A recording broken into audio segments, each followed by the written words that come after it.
And while that number of 5,000 students is certainly concerning, it is a drastic improvement from the spring when over 125,000 students never logged on.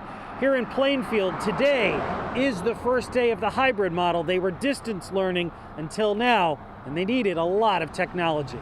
Across the state, 5,000 students who opted for distance learning are off the grid. Tell us we got some work to do.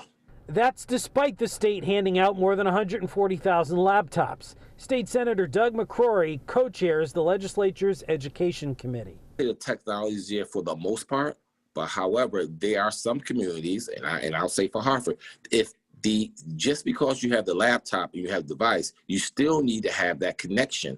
And if the entire city is not wired for Wi-Fi, then although the kid has the tools, they don't have the internet connection.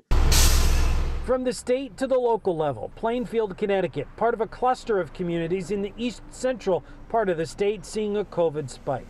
There may be 40 children that do not have the adequate kind of either hotspot or access to the internet. So we have to give them paper materials. DePietro says they're still waiting on a shipment of Chromebooks, but have handed out Wi-Fi hotspots.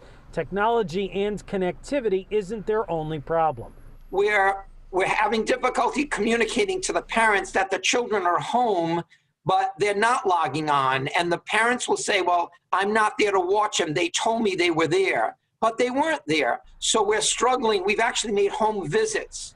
And back here in Plainfield, you might be wondering, why did they start the year doing distance learning? Was it because of COVID? Well, not exactly. The superintendent told me that at the beginning of the year, dozens of his teachers said that because they chose to have their personal children doing distance learning, that they couldn't teach in the classroom because of childcare issues. So the town started a daycare here at the recreation center.